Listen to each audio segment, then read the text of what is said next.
My name is Leslie Swift, and I am the chief of the Film, Oral History, and Recorded Sound branch, which is a collecting unit here at the museum. My colleague Lindsay Zarwell is the one who's actually going to be showing you the presentation. She did all the work on it, and I'm really just here to enjoy it like all of you.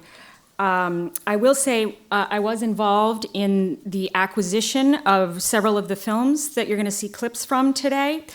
And it's been really amazing and incredibly gratifying to see all of these unique amateur films come into the archive over the years that represent this history. And that continues even to the present day. We still are getting films in with some regularity, which is pretty amazing. And I'd be willing to bet that many of you who have watched documentaries, say on the Anschluss, or on other topics even. Yesterday I signed a license for an Austrian television program called Parks of Vienna, and that included some of the footage that you're going to see in a moment. And so many of you may have seen some of the footage from which these clips come. And the reason for that is that we really make an effort to make sure that not only do we have the films and preserve them, but that they're publicly accessible, so that people can, all over the world via our website, can be informed about this history. And with that, I'm going to turn it over to Lindsay.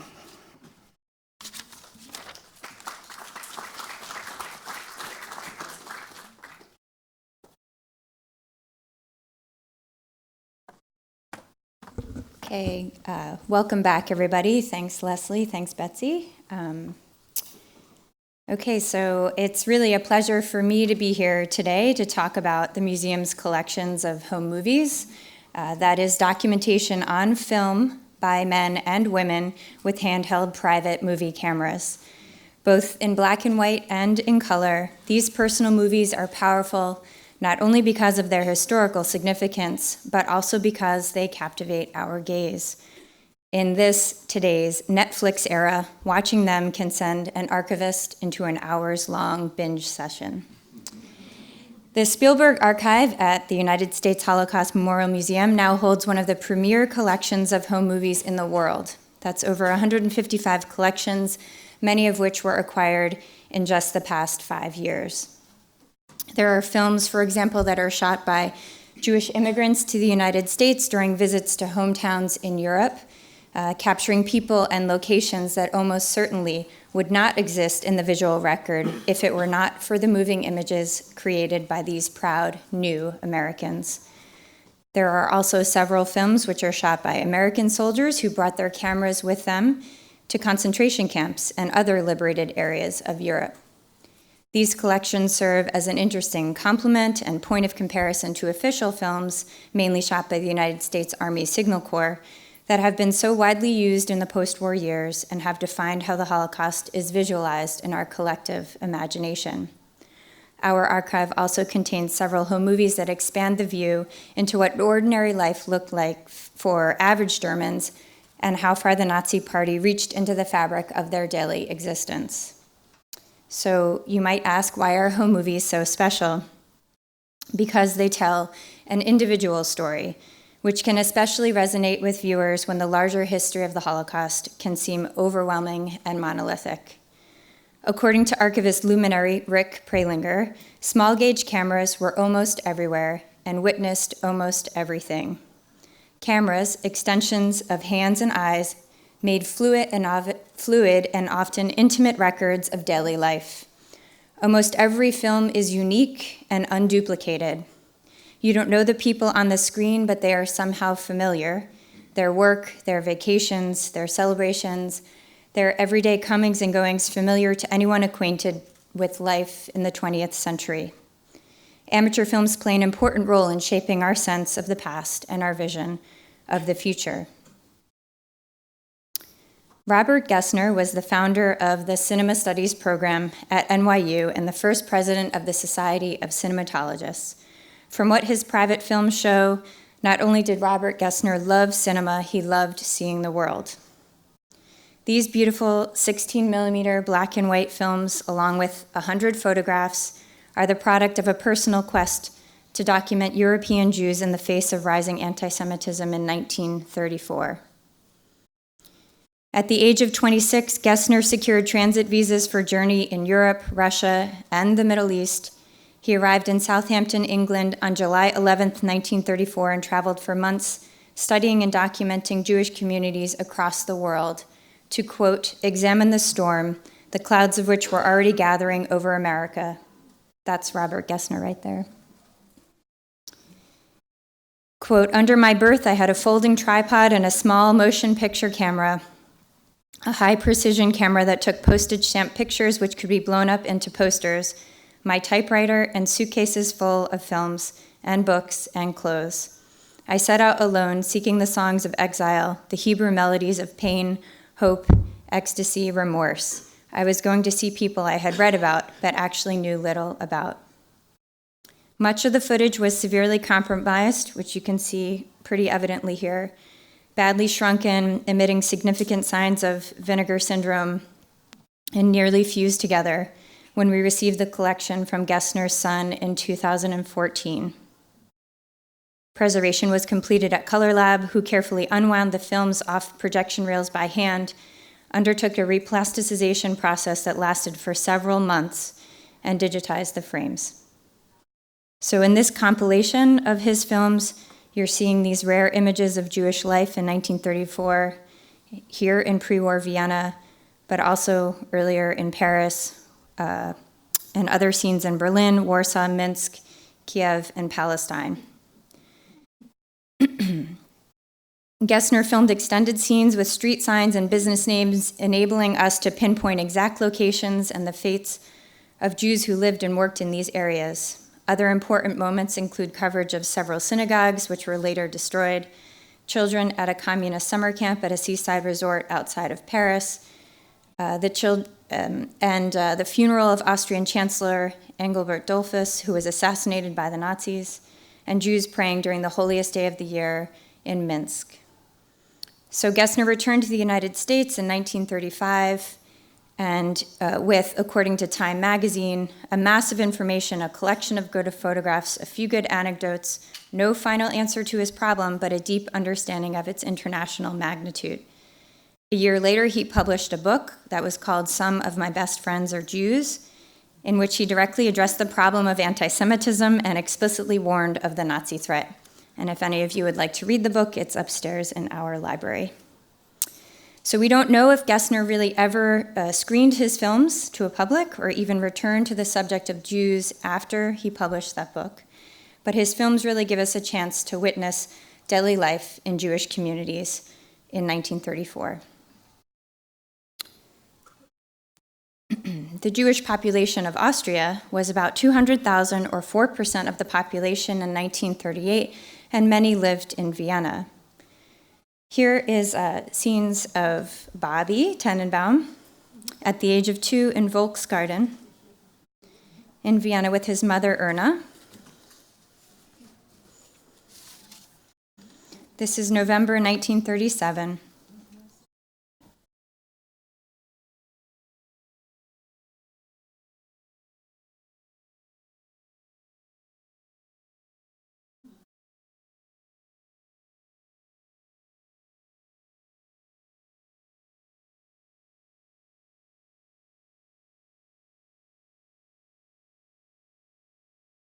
So Marcus Tenenbaum here is behind the camera, and he was instrumental in securing exit visas and making other emigration arrangements for many members of his family and his extended family. We'll see some more scenes from his collection a little bit later on today.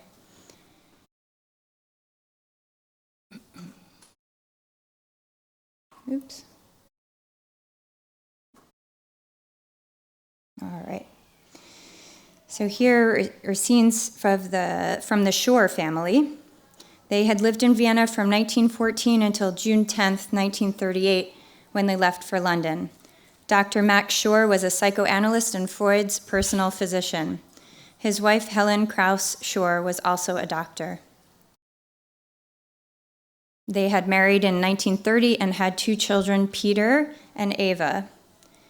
Peter donated this VHS video cassette transfer of his family's original films to the museum in May of 2009, and unfortunately the family couldn't locate the original films.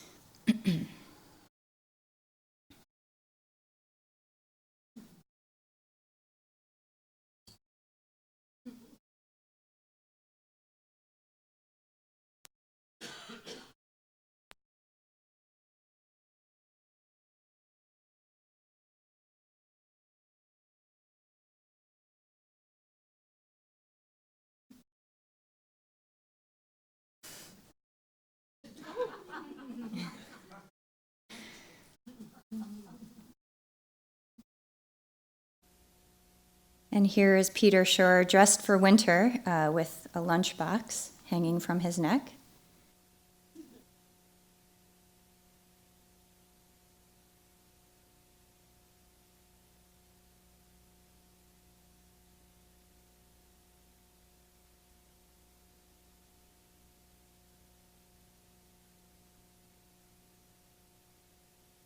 This car, as it's driving down the street, this car was actually later confiscated by the Nazis.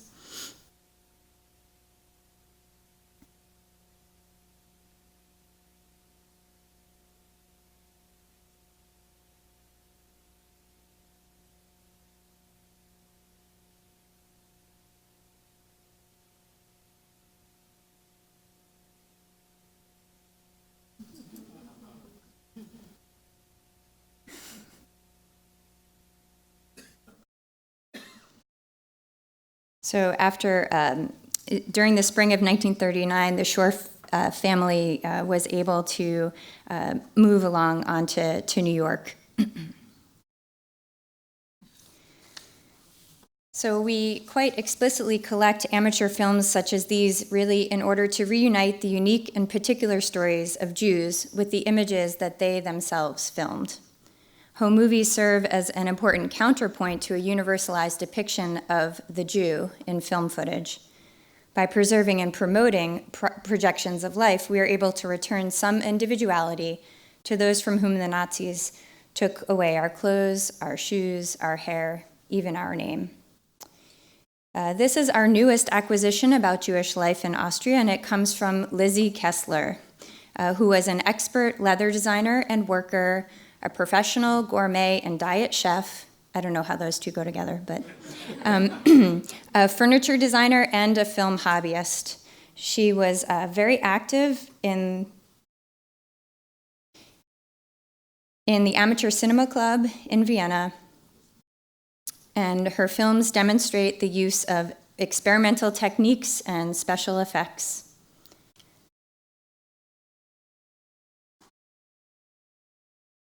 The collection includes several reels of 9.5 millimeter film, which portray life in pre-war Austria, and they include, as you can see here, titling in German.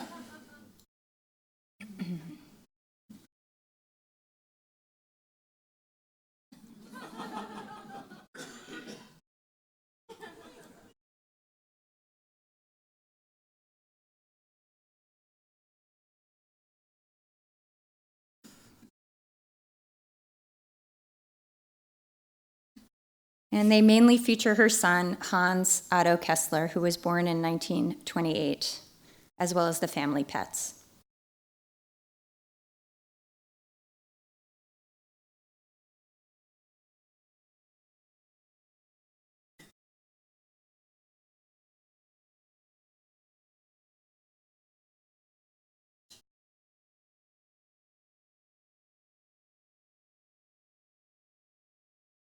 Lizzy, the filmmaker, came from a predominantly Catholic family, and in 1938, her husband was arrested and detained in Vienna. So because she enjoyed reading English detective novels, she used her language skills to secure a job in England. And she received the position immediately, managed to free her husband from prison, and she moved the family, narrowly escaping patrolmen at the border between Germany and Belgium. From Belgium, they boarded a ferry to England, and in England, Lizzy worked as a gourmet or diet chef, and her husband earned a living as a butler. So this is John, or Hansi, and he was the one that donated the films to the museum, and he also has provided us with an oral history.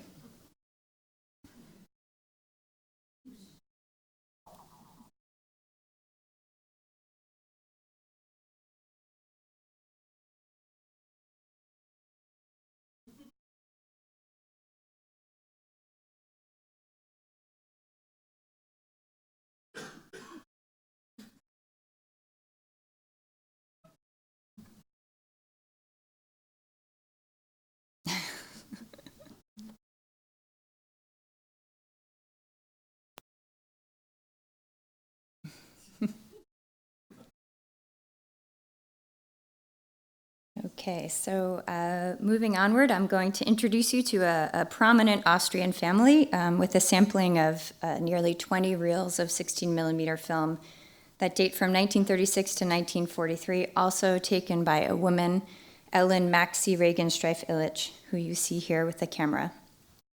She came from a family of converted Sephardic Jews, and her industrialist father owned an Art Nouveau villa on the outskirts of Vienna in Putzleinsdorf. The villa was built by Friedrich Oman. So she had 3 children. Ivan is here on the right, and then twins, Michael and Alexander, or Micha and Sasha. These films were kept in a wooden cabinet in the basement of Sasha's New York home until 2006, when the United States Holocaust Memorial Museum preserved them. So again, as you may have just seen, Maxi made her own titling, and this is her father, Fritz Regenstreif. And from the years 1936 to 1941, she would make a sort of a report, a film report of that whole year's activities. So this is from the year 1940. There's Ivan and the boys, the twin boys. That's Misha.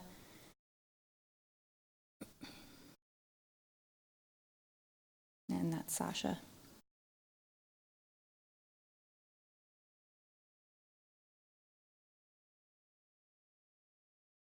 Doing some hard labor.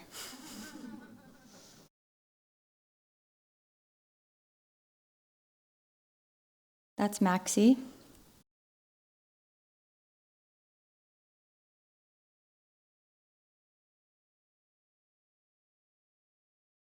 And now we are inside the villa.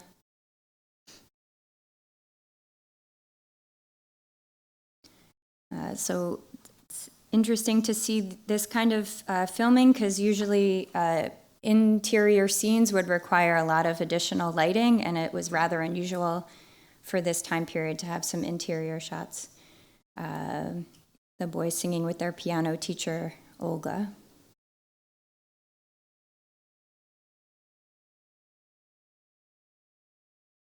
And one of their mainstays, riding bicycles. According to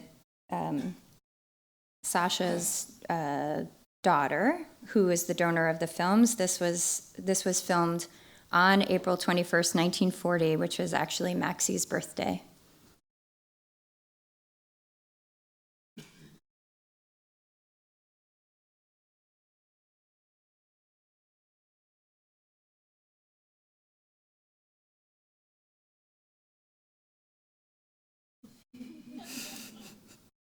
This is their cousin, Hani.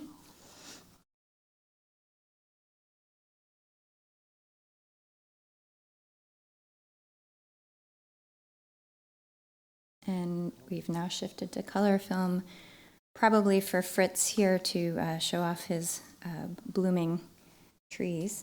And this is also the grounds of the villa.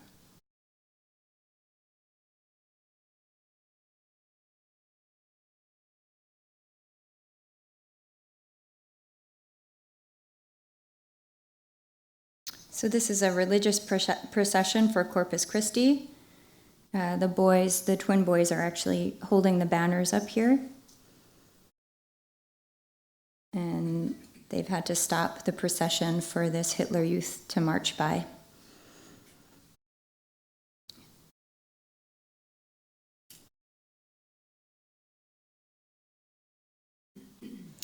So amateur films, of course, are particularly vulnerable to physical deterioration and loss of intellectual control, as they often remain in private hands for a very long time.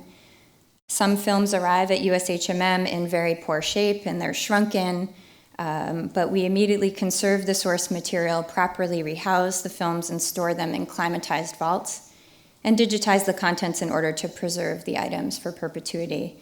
This is really one reason why we've focused significant attention on rescuing home movies.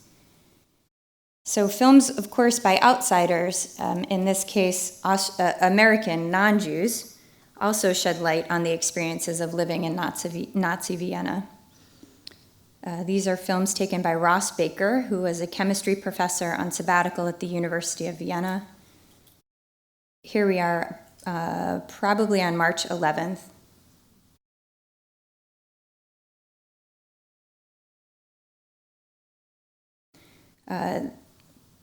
On Kärtnerstrasse, sorry, this was a notorious meeting point for Nazi followers.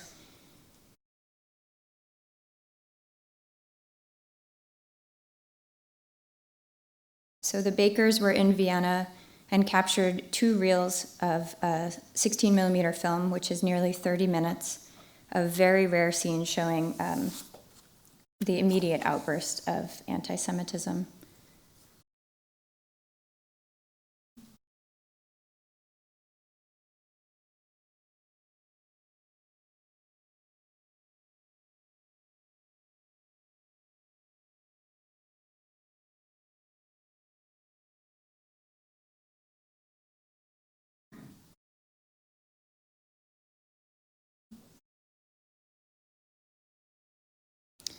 And this here is the 60 millimeter Kodak camera that Ross used to shoot the footage, and the diary that his wife Helen wrote about what was happening in Vienna. And both are part of our collection here. In another sequence, we're going to see Helen Baker walking up to a Jewish shop, only to be turned away by an SA man. Helen and her husband Ross had staged this encounter.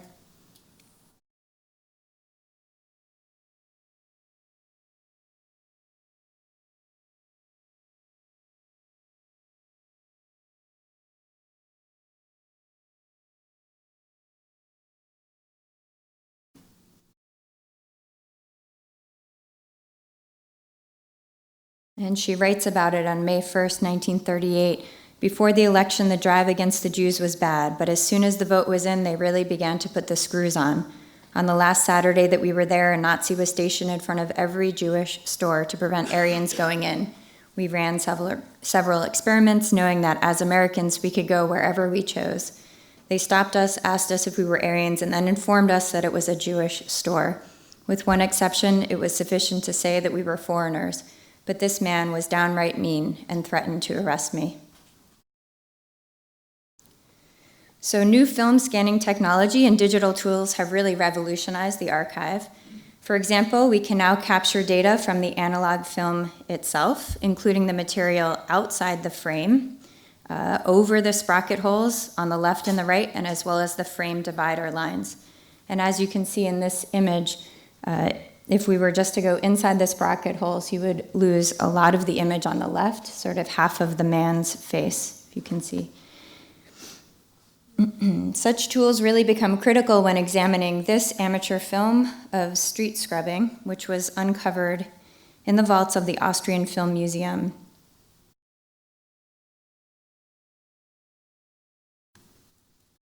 I'm going to play it again because it's really only 8 seconds.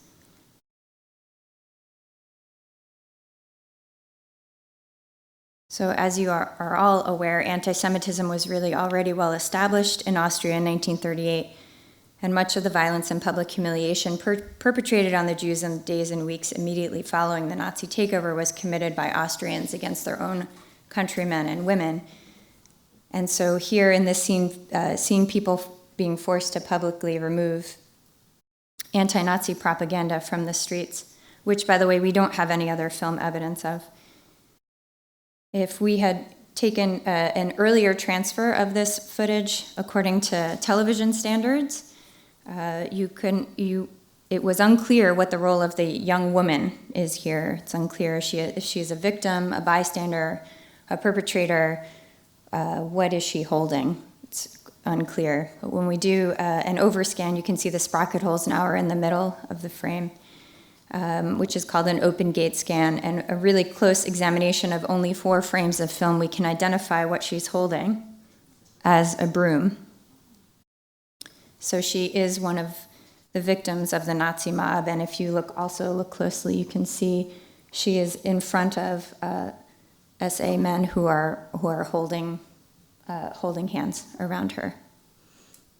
So now we can tell, of course, that the cameraman is really not a neutral witness here. He becomes a part of this event, which happens not just in front of the camera, but really for the camera. Shifting to 16 millimeter Kodachrome film, here is a visitor from the United States, Dr. Lafayette P. Monson, who is documenting anti-Semitic graffiti in a Jewish cafe in the 2nd District. So we know that Mr. Monson left the United States in the summer of 1938. So this film, which can be interpreted as being immediately after the Anschluss or perhaps during the November pogrom, was not the case. It is most likely in the summertime of 1938. And so it raises the question of whether or not this graffiti had been there for many months, and people just had to live with walking by it all the time. So for the archival record, we really need to be as accurate as possible for our public to support the proper reuse of this footage, as filmmakers have turned to amateur films to fill a need for new imagery with which to represent the events of the Holocaust. Scholarly inquiry into how amateur films complicate, contradict, and add nuance to history, as told in the official or commercial film canon, has flourished in recent years, and we're fortunate to have now amassed a really rich body of archive footage documenting Nazi Austria, and even have an opportunity to compare the same events or buildings on the same day from different angles. So for example, here we see the Loos House redressed as a Hitler shrine. On the left is the film taken by the Viennese Nazi amateur filmmaker, from which we saw the street scrubbing scenes. And on the right, the same scene, the same place, taken in the amateur film by Ross Baker. So similarly, as Jews began to seek refuge outside of Austria, they crowded at the Polish consulate and attempted to get visas. And here I'm about to show you scenes from 3 different amateur films from March of 1938 documenting this experience. This is a crowd outside the Polish consulate in Vienna.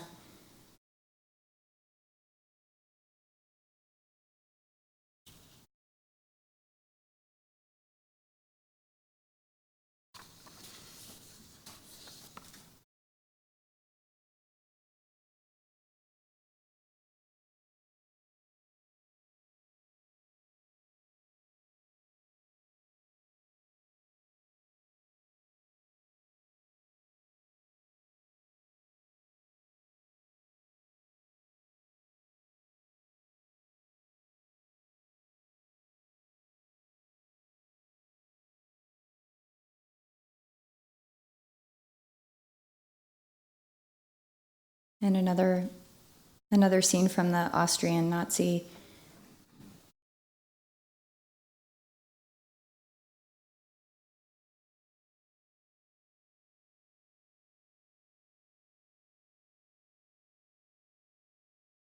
And lastly, from the Baker footage.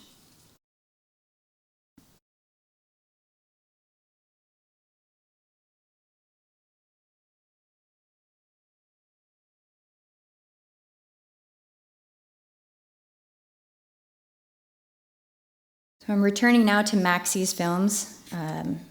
There's Maxie. And this is the sort of final film in her series. This is the Next Reporter film from 1941. At this point in time in Nazi Austria, Maxie was considered an ethnic Jew, although she was a baptized Christian, and the children were classified as half Jewish. So the Illich family was actually protected by their Yugoslavian citizenship and Maxi's father's prominent status in Vienna. But when he died on May 8th, 1941, the property was almost immediately seized, which you see taking place here. This is the forced sale of their splendid home, where boxes and furniture are being loaded in to a trailer, and this Nazi is sealing the truck. The boys are playing around.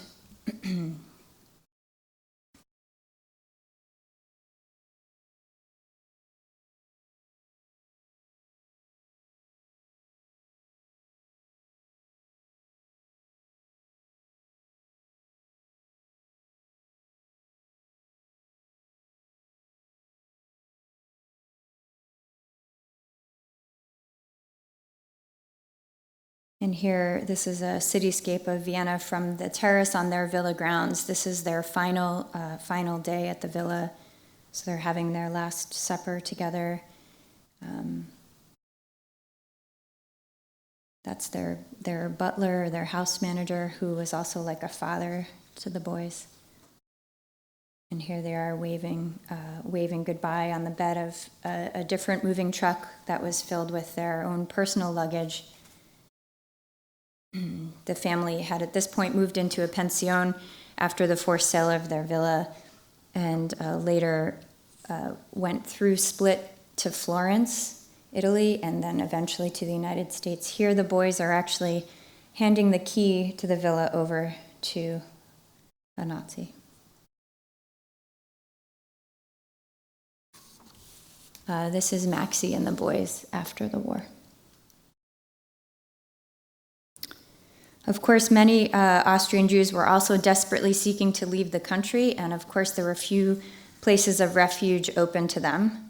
But between 1938 and 1940, 60% people left Austria.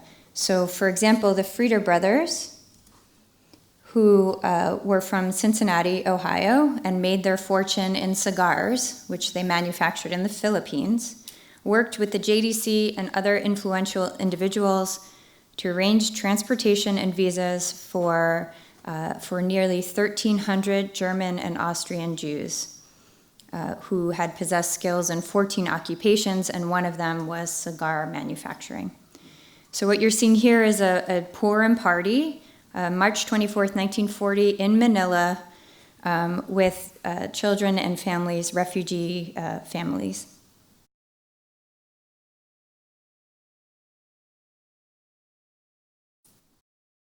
That's Alex Frieder, one of the brothers.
So in 1939, David Glick, who was a lawyer from Pittsburgh, visited every country in South America to survey the needs of the German and Austrian refugees who had settled there.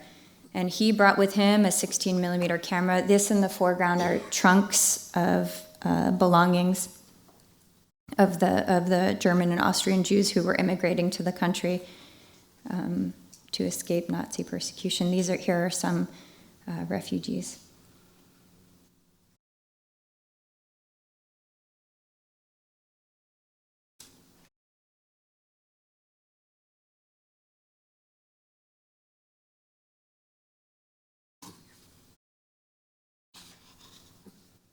This here is David Glick with a teenage girl, also an emigre, in front of their hacienda.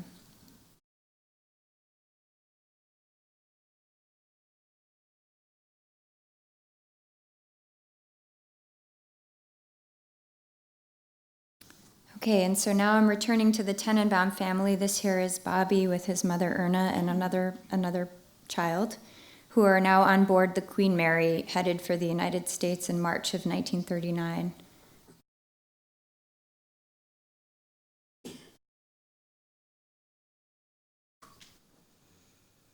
So we know how much memory and history is bound up in personal collections, and really are deeply grateful for the opportunity to safeguard family films for posterity.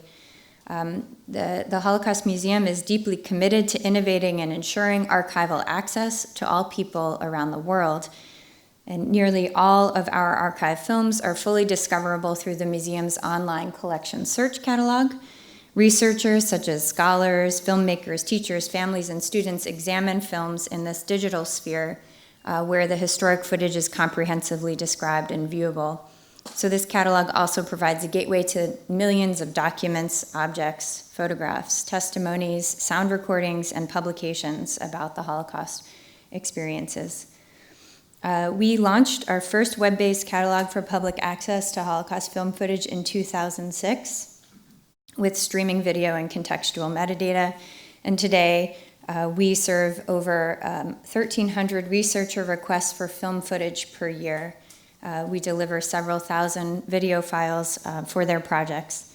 And we can really attest to the incredible power that amateur films have once they're made accessible to create personal connections and advance the field of Holocaust history. So what remains unanswered is what might happen over time now that these films are publicly viewable to interested people all over the world. Who may discover family members in these films? How can these new films augment the visual history of the Holocaust? One recently completed project with our European partners in Vienna has applied very new digital tools to historic films of Nazi Austria. So one of the really cool features introduces shots from amateur films that are plotted on a map so that interested scholars, citizen historians, or even tourists can explore the city through a 1930s lens. Some of the films I presented earlier today are included in this project, which is called the Ephemeral Films Project. And finally, it's really important to highlight that, of course, the search for Holocaust-related private moving images is far from over. We have over 40 films under negotiation at the moment and continue to receive new film donations. And don't hesitate to contact us if any of you in the room have any films or artifacts or anything. And we really thank you for this opportunity to share original films that are found in our collections.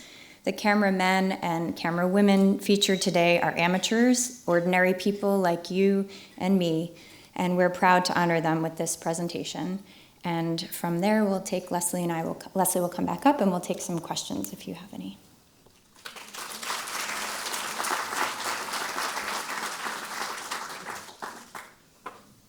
I can't see anything. Okay. No questions. No questions? They're supposed to go to the microphone if you have a question. Yes, please, thank you. Hi, this has been spectacular. Thank you for the work you're doing, and thank you for this amazing collection. My question is kind of asking your opinion. Black and white or colorization? In order to reach the younger generations who are totally foreign to black and white, although the black and white is authentic and is what it is. How do you feel about the colorization both of concentration camp victims and film? Some of the color films that you saw today are authentic color films. Those aren't colorized. Color film became available on the mass market even for amateurs in around 1935. So some of the color film that you see is actually not colorized. Now, the question of colorization is something that we advise against when filmmakers come, or any people come to us to use footage from our collection. They sign a license agreement, and that license agreement advises not only against colorization, but cropping, enhancing, doing anything with the original authentic image.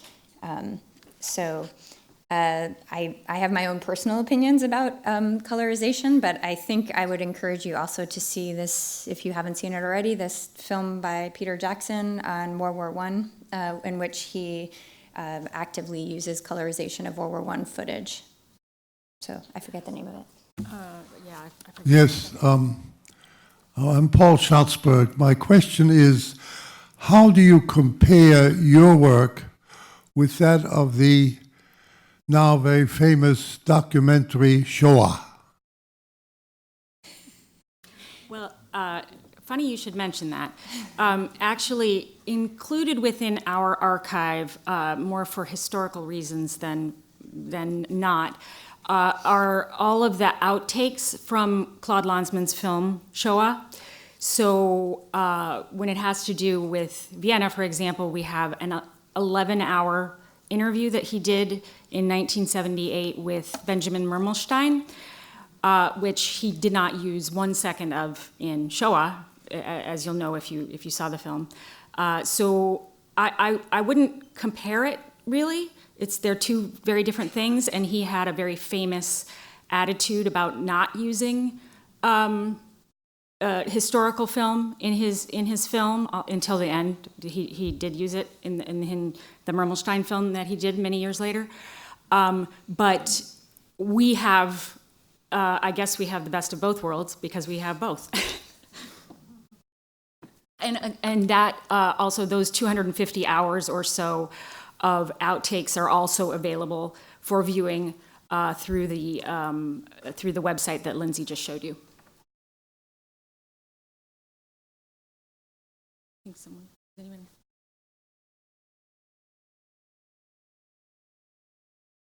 Yes. Sure, it's collections.ushmm.org. It's everything. .ushmm.org. So it's documents, photos, testimonies, sound recordings, films. What am I leaving out? Objects.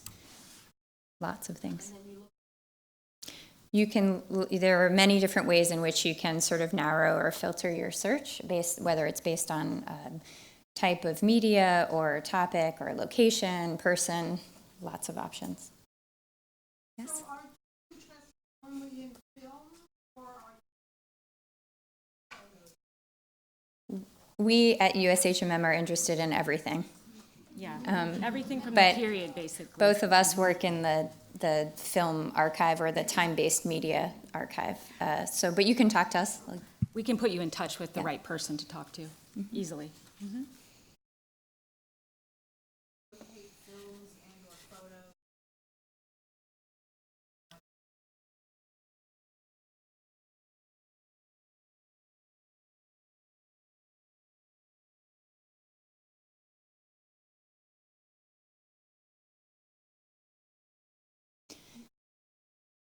Oh, sure. She asked if there are remnants of films in some organizations like synagogues in Vienna. Did I get that right? Okay. We have really great partnerships with several organizations in Vienna, including the Austrian Film Museum and the Boltzmann Institute. That's just in the film archive, and they have uncovered many films in many places, and in fact are still uncovering more and more. So. We have a sort of a cooperative arrangement, so when we find something or they find something, we share. Correct, yep. I have a question over My name is Joan Vale. I wondered, many Austrian Jews went to Shanghai. Shanghai accepted the German and Austrian Jews. Are there any amateur films shown of they were put in the American concession in Shanghai?